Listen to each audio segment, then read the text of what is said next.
Saya melihat bahwa soal ijazah ini adalah orkestrasi saja. Mas Gibran lemah, Pak Jokowi lemah, lagi Gen Z juga milenial. Apakah mereka menarik untuk melihat isu ini sebagai isu yang penting atau tidak? Oke, Bang. Mungkin menurut gua untuk bicara pilkada via DPRD ya, udah lumayan eksplisit lah tadi diomongin. Ya kan sekarang agak mau bergeser nih perbincangannya nih ke perbincangan isu nasional yang lain. Menurut Abang nih ya, balik lagi ya, ini nggak mau ngasih statement yang terlalu inilah. Kita lanjut ke isu nasional yang masih happening dan masih dipertahankan nih sampai sekarang, yaitu terkait masalah polemik ijazahnya mantan presiden kita Pak Jokowi ini. Ya, Abang melihatnya seperti apa, Bang? Terkait polemik ini, kenapa dipertahankan gitu, Bang? Pertama, saya nggak ingin masuk soal ijazahnya palsu atau asli ya. Oke, siap. Oke, kita disclaimer dulu ya. Ini nggak mau ngomongin di ranah palsu atau aslinya. Iya. Oke, tapi yang kedua, saya melihat bahwa soal ijazah ini adalah orkestrasi saja. Orkestrasi orang yang ingin mendelegitimasi Pak Jokowi. Oke. Ya ibaratnya kan kenapa hari ini kan soal ijazah ini udah lama jadi kan. Ibaratnya zaman Pak Jokowi kan juga ada yang melaporkan ini, tapi kok puncaknya hari ini. Iya, kenapa itu? Dan maka saya bilang tentu orang yang mau orkestrasinya oksigennya banyak juga nih kan, napasnya panjang juga. Betul. Buat rally panjang ini kan dia butuh, benar. Iya, butuh biaya juga. Benar. Makanya kepentingannya apa? Kalau kita lihat, kita cek data, survei. Nah ini, menarik. Secara data kan Pak Jokowi kan masih kuat ya, masih populer. Betul. Dan Mas Gibran sebagai cawapres. Secara logika, kalau misalnya kita ingin mengganggu peta politik 2009, jangan Mas Gibran jadi cawapres Pak Prabowo. Bagaimana caranya? Melemahkan Pak Jokowi dan juga melemahkan Mas Gibran. Karena kan soal ijazah kan bukannya soal ijazah Pak Jokowi yang diseret, ijazah Mas Gibran juga yang diseret. Iya, akhirnya kemana-mana nih ya. Kemana-mana jadi opini politik kan. Iya, benar. Tentu apa agenda orang lain untuk melemahkan Pak Jokowi kalau nggak ada agenda politik? Betul. Tentu mereka itu punya kepentingan untuk memenangkan atau ingin mengincar kursi cawapres. Nah, siapa saja yang mengincar itu? Tentu yang paling utama orang yang ada di partai koalisi. Saya enggak menganggap bahwa mereka itu dalang, tidak. Tapi tentu ada dalang lain yang melakukan itu. Tapi siapakah yang kecipratan atau juga ikut menikmati? Itu banyak juga yang menikmati kan. Misalnya ketika Mas Gibran lemah, Pak Jokowi lemah, itu ada peluang juga bagi Mas Ahy, bagi Bang Bahlil, jadi Pak Zulhas, mungkin partai-partai lain, atau di internal Gerindra pun juga punya ruang juga untuk jadi capres Pak Prabowo. Ketika misalnya tidak ada alternatif lain selain Mas Gibran atau Mas Ahy misalnya. Berarti ini mau saya tarik kesimpulan sedikit.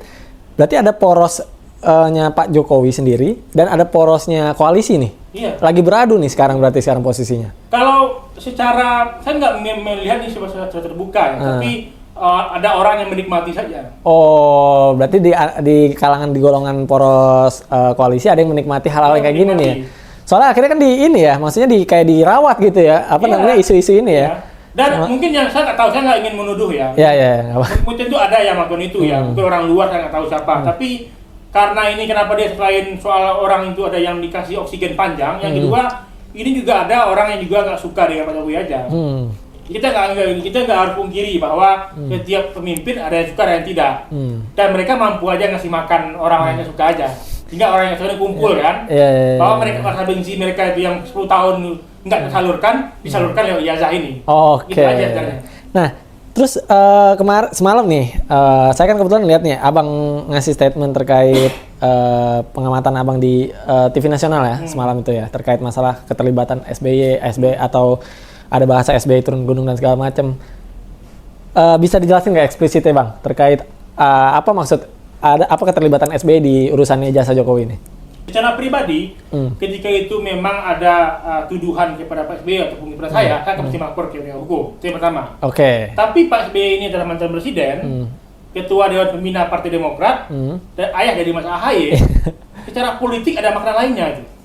Ada makna tersiratnya, variabel lainnya. Iya, ada hal lainnya. Dan saya melihat bahwa kan ketika misalnya Pak SBY itu melaporkan ke penegak hukum, kan sama saja dengan upaya Pak Jokowi untuk agar konfliknya lebih cepat selesai kan. Nggak menjadikan opini politik.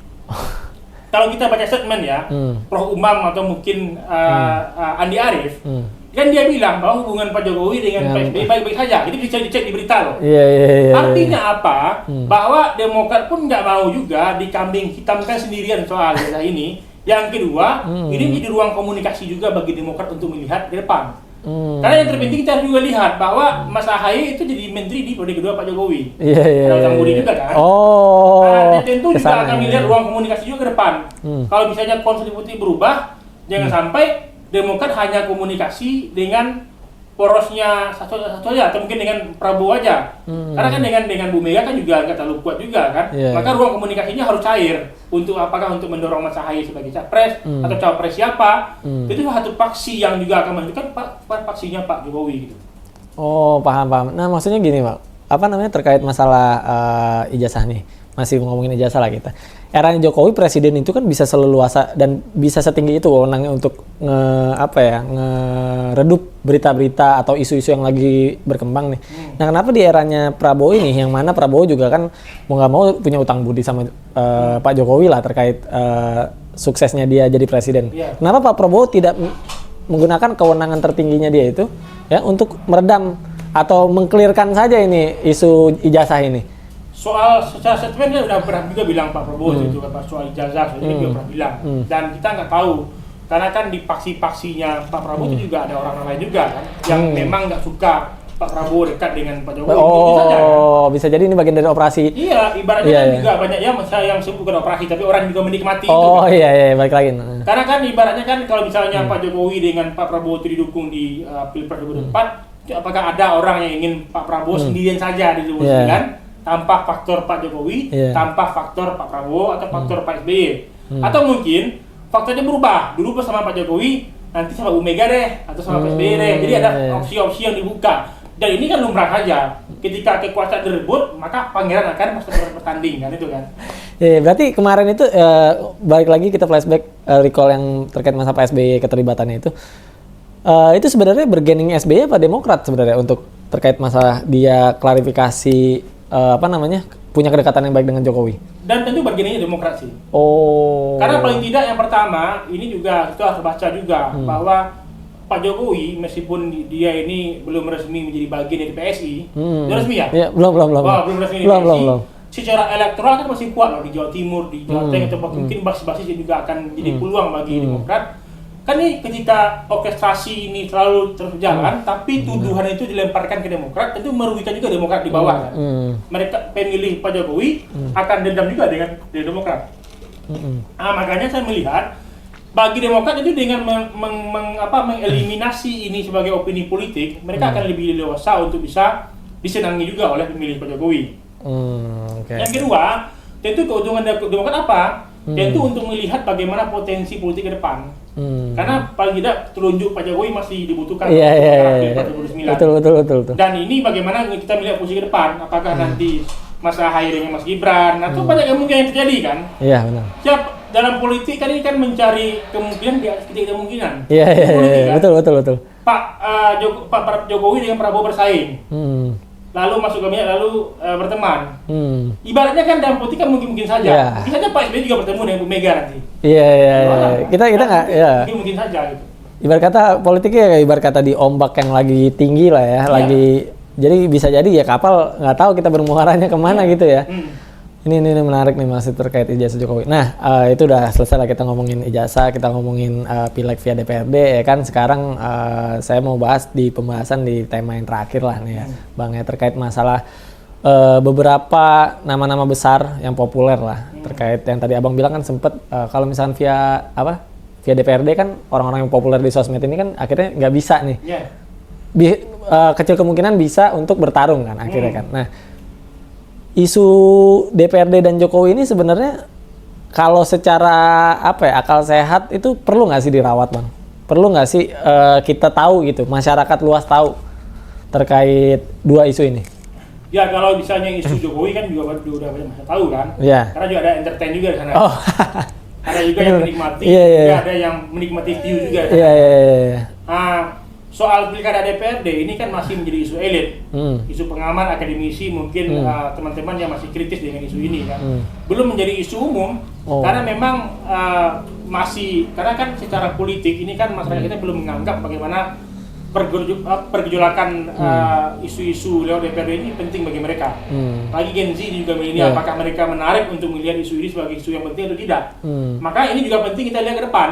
Karena ketika misalnya kita melihat dalam konteks bagaimana influencer, content creator kan bergerak berbasis follower. Yeah. Ini audiennya langsung dengan masyarakat. Ketika mereka nanti punya minat, kan nggak tahu juga. Ini ada Raffi Ahmad yang juga di politik, punya minat mereka. Tiba-tiba ditiupkan sama para politisi-politisi kan, maju dong, lu udah punya popularitas nih, gitu kan biasanya. Ketika mereka itu melihat peluang ini dan mereka itu punya popularitas, punya ruang untuk punya kompetensi pribadi, lalu ketika di dewan DPRD, tentu kemungkinan mereka akan kecil. Ya mungkin ada yang lolos, tapi kemungkinannya kecil. Karena persaingan mereka adalah dengan orang-orang partai yang udah lama merawat. Yang kedua, orang yang kuat secara ekonomi. Berarti kalau misalkan, oke lah, berarti sekarang kansnya itu kemungkinan DPRD pilkada ditentukan oleh DPRD itu masih ini ya Bang ya, masih belum terlalu tinggi ya? Kalau kita membaca secara politik itu akan lolos. Itu nggak lolos. Kalau secara politik, kalau politik kan secara koalisi udah gemuk nih. Hitung jumlah kursi partai pendukung. PDIP sendiri di luar. Ini kan juga menentukan. Betul. Nah, makanya kalau kita melihat, ini kan juga penting dilihat ini juga ada faktor lain yang menentukan. Bagaimana misalnya masyarakat sipil atau Gen Z milenial untuk mengawal ini. Betul. Apakah PDIP ini sendiri atau tidak? Saya bukan bela PDIP tidak, tapi dalam konteks ini PDIP mungkin ikut suara publik. Karena apakah juga menguntungkan dia? PDIP diuntungkan. Karena ketika PDIP ikut pilkada langsung, maka dia dinilai oposisi atau pro dengan suara rakyat. PDIP pun juga diuntungkan dengan ini. Tapi dalam konteks ini masyarakat juga diuntungkan karena ada juga yang ikut bantuin masyarakat. Ini logikanya sebenarnya.